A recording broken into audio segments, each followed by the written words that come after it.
This is TPL Local Sault Ste. Marie. Thanks for being with us. And so the topic today, as itchy as it might make you, or as terrifying as it is ticks. Across the country, Canada is experiencing a major tick problem. And to talk more about it with me today, Paul Macucci, thank you very much. Paul, by the way, from the national network, tplmedia.ca. If you're catching this local, make sure that you subscribe for the other shows, and you'll see Paul all over there on many topics. Yeah. Thank you for joining me on this one. Yeah, thanks, Mike. I know a lot about this, honestly, because I dealt with it early in my life. And what had happened was I was working with a group of guys, and one day they came to me and said, we would like to adventure race. So for those of you... What is that? Yeah, it's not as popular right now as it used to be. But years ago, it was super popular. We used to travel around the country, and we used to do 1 day, 3 day races. They even had 7-day races, only did one of those. And what we would do is we would bike, run, we would canoe, we would portage, rappel, all kinds of events. But you did it with a map. So you orienteer your way through the wilderness from checkpoint to checkpoint, and you had to do it in sequence, not missing a checkpoint, or you were eliminated. I remember this now. Yeah. And it was like pretty grueling, as I recall. In fact, I think The Amazing Race to some degree, and what was Joe Rogan's old show there? Fear Factor. Fear Factor. Yeah. It seemed like a combination of those in this experience. Where did you do that? So we did it mostly in Ontario, but we had a motorhome, so we traveled across into BC, did some races in BC, and you got to see the country, beautiful. We were deep inside the country, so we would lose ourselves in forests and rivers for days on end, and I loved it. And we were a Team Powerhouse was the name, because all of us were over 200 pounds. And we were probably the biggest team in the most race. But the guys were great. I had a really good team. I could see the team in front of you going, no, I hear them. They're coming. Yeah, huffing.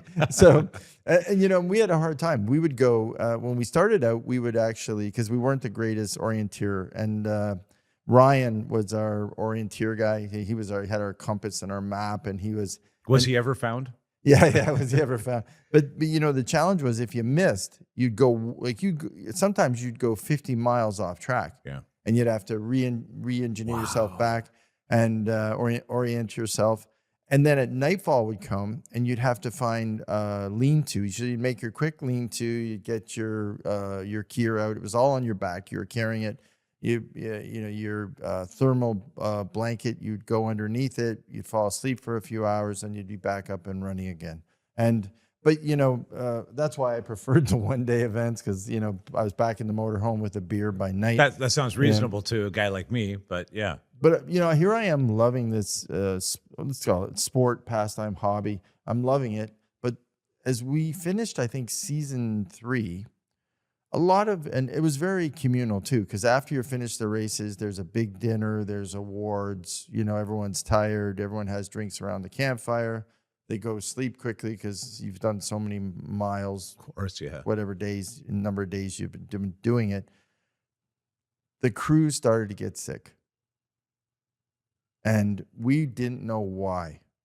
And you were hearing stories through the winter of friends, teammates, getting super sick with these weird diseases where they'd fall asleep and the fatigue would be overwhelming.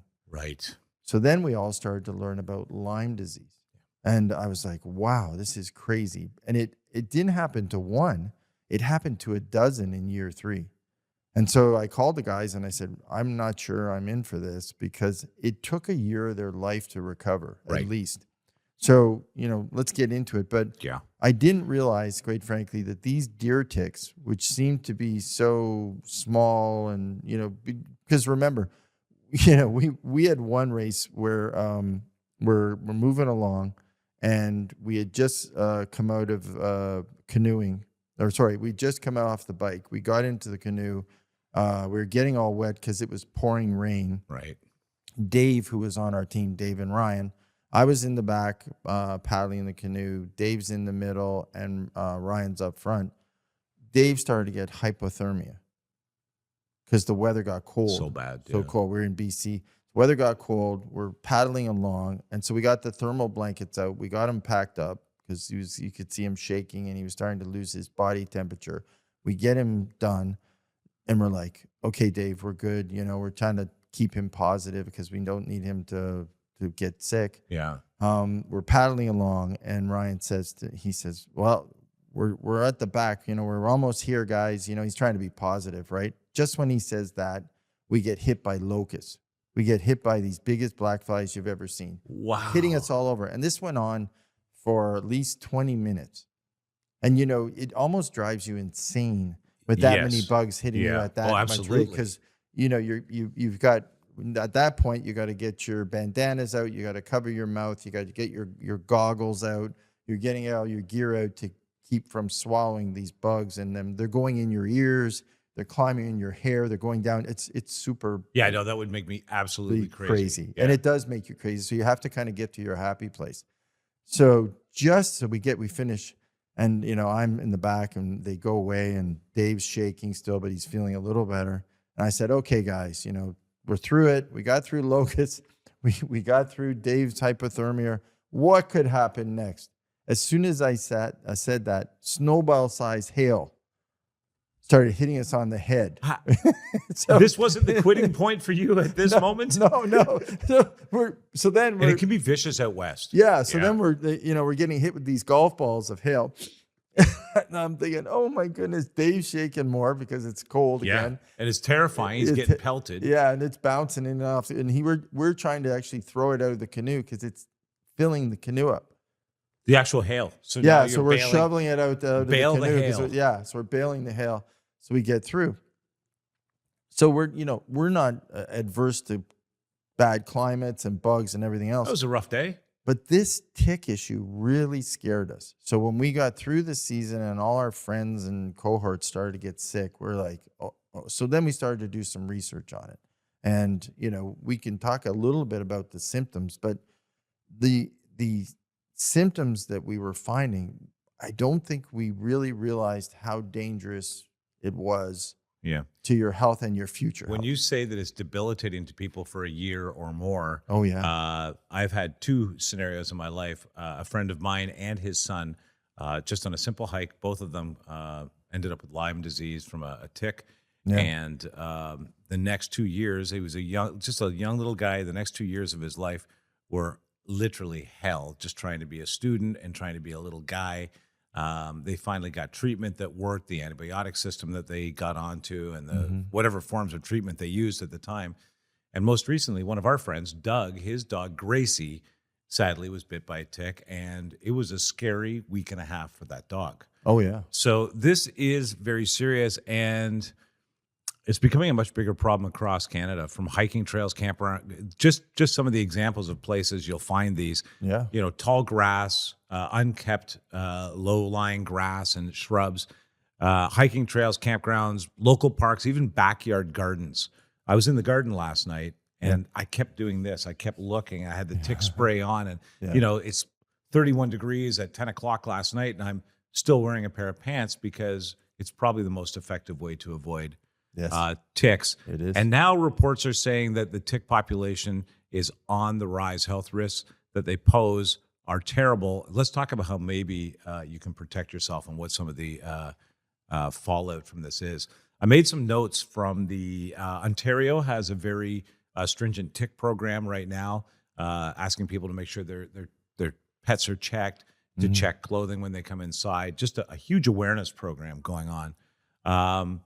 But the first question is why? And the reason, first of all, scientists think this is on the rise is because we've had shifting milder winters in parts of Canada that are normally frozen out, allowing tick populations to survive, live longer, become hardier. Yeah. And then the other issue is that it's just spreading, and it's spreading north as the milder winters are happening. And then the other thing that we're seeing because of that is because it is moving north where there's more wildlife. Wildlife is traipsing it around. So it's being transmitted essentially by wildlife in many ways because they're so affected by it as well. Yeah. Now the risks, you talked about the main one. Oh yeah. Well, can I just one thing, and this is something you got to really pay attention to, which again, we were so oblivious to Lyme disease and ticks when we were doing this. Well, it is a fairly new understanding. Well, and I probably at some point had Lyme disease. I think about it, and maybe I didn't have the same side effects, because not everyone has the same side Right. effects. But we would finish a race and we'd be sitting there having a beer and a hamburger and a barbecue, and we'd be all sitting telling war stories, because when you're doing these races, there's these crazy war stories that happen. People ride their bike over the side of cliffs. People you're in the wilderness, right? People are riding along and they hit a stump and they basically fly 10 meters. Yeah, for sure. So there's all these kind of stories you tell, and they're unfortunately when you start off with 100 people, 10 or 50 of them come back pretty banged up. Yeah. Whatever happened to Spraying them. something. So we'd sit around kind of, showing our arms and legs and having a drink and talking about this. And every once in a while, throughout the different summers, these people would say, "Look at this on my arm." And there'd be this huge bullseye. Right. And we'd all go, What caused that? "That's the weirdest bruise I've ever seen." Yeah. Right? It wasn't a bruise. It was the tick bite. It was Right. it was from the deer tick, and they had bit them. And the little buggers sit in the weeds. They sit damp. They love damp spaces. So if you're by a river or you're by somewhere, you got to really watch out, because they love to sit there. And they sit there and they jump, so you can see them. So if you ever watch a tick, I don't know if you've ever been. And they by a jump tick. fast. It's crazy. It's like, So when you go by flies sometimes and you see flies going like this Yep. around you, ticks kind of do the same thing. They're sitting there and they get on you. So they might land on your pants and then they start to crawl along, and they're looking for a soft, fleshy part of your body. right. And once they get there, and they love like your inner thighs, they like to In be the by your groin belly area, button. belly button. Yeah. Yeah, exactly. They want to be there. So when they see that flesh, that's when they go in and they attach to Right. relieve or to inject the bacteria. And that's the bacteria that's going to affect you long term if you don't get it treated. And that's why when they pull out, so eventually when they stop and they wipe them off or you get them off your skin, as soon as they come out, quite frankly, you'll start to see that bullseye form around where the Right. center is where they went in.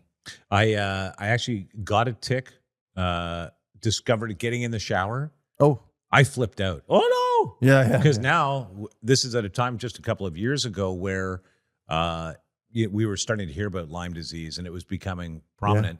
There's a business owner from Magnotta Winery. You might know them here in Ontario. I do. Rosanna Magnotta, unfortunately, her husband, founder of the company, passed away due to complications after suffering some time with Lyme disease. And she started a foundation. I started to learn more about that through the radio station I was at. I found this thing and I flipped out.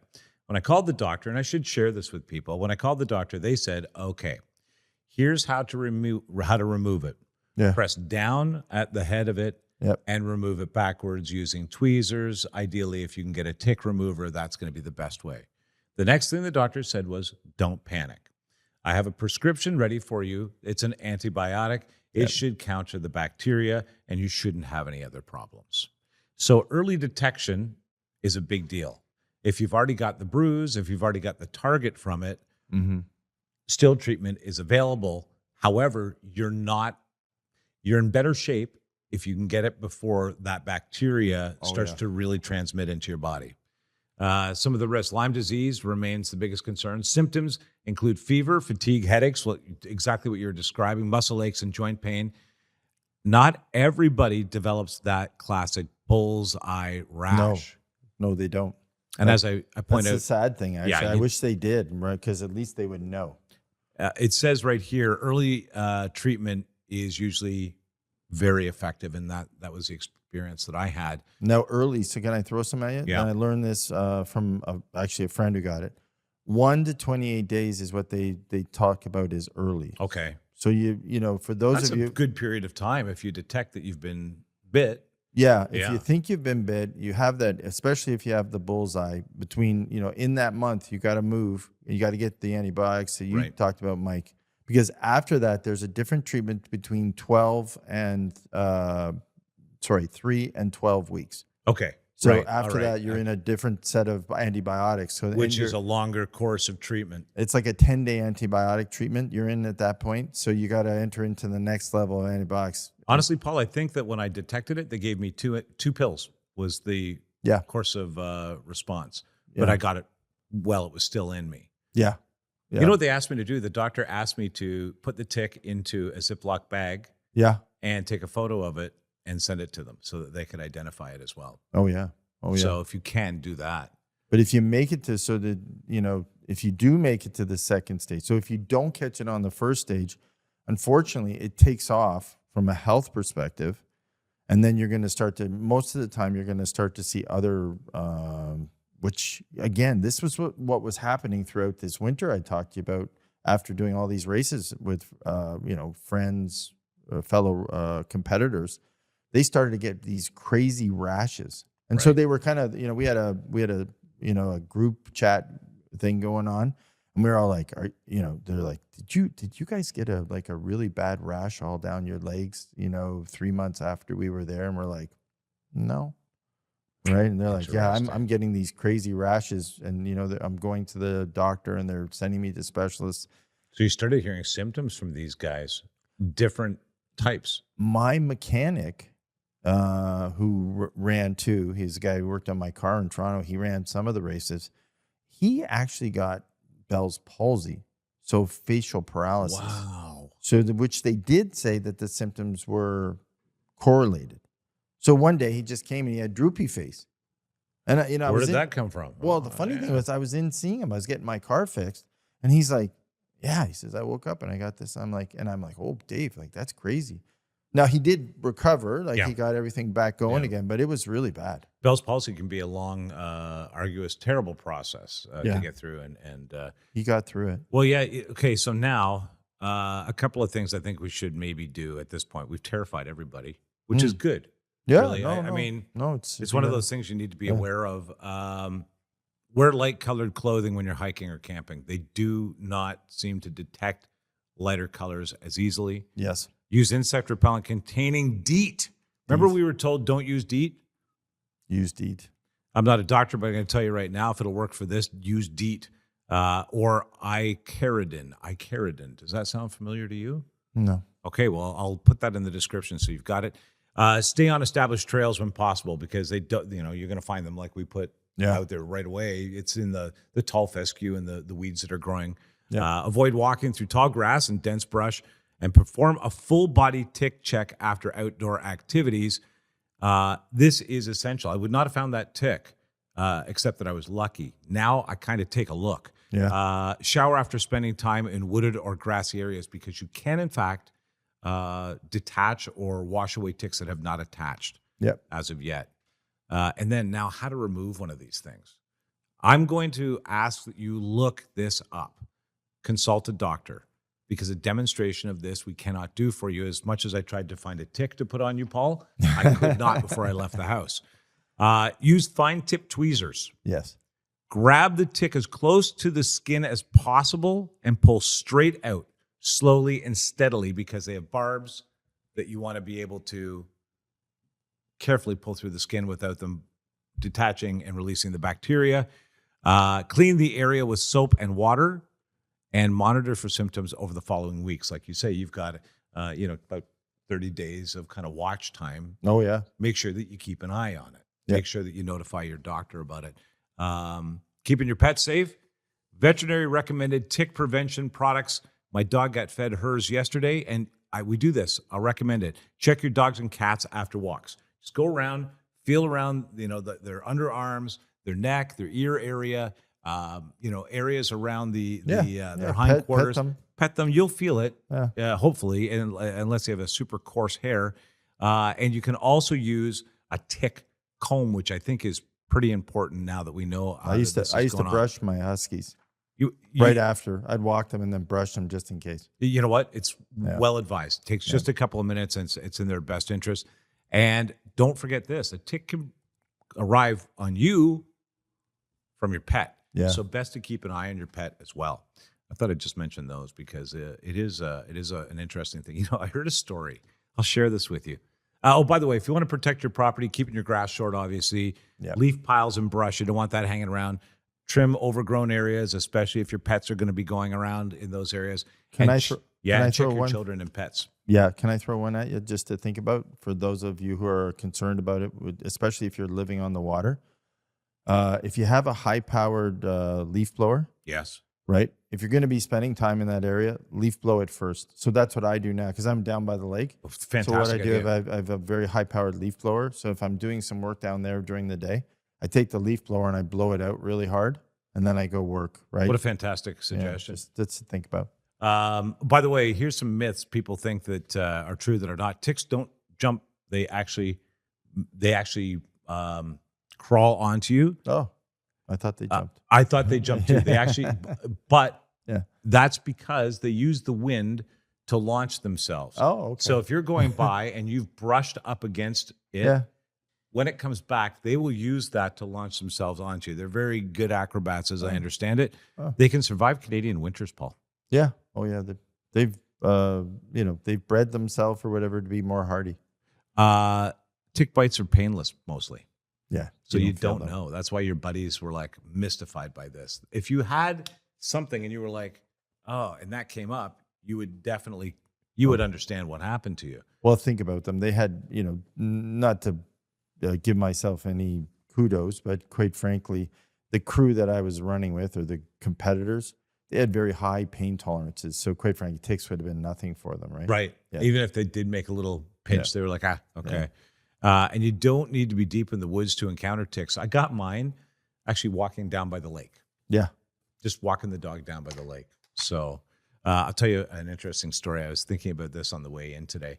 I heard Stone Cold Steve Austin. That's the best Stone Cold Steve Austin I can do. Nick, what do you think? I thought he was here. Yeah, thanks, Paul. I appreciate that. He was talking about how when he retired from wrestling, he was trying to keep himself busy and he got into hunting.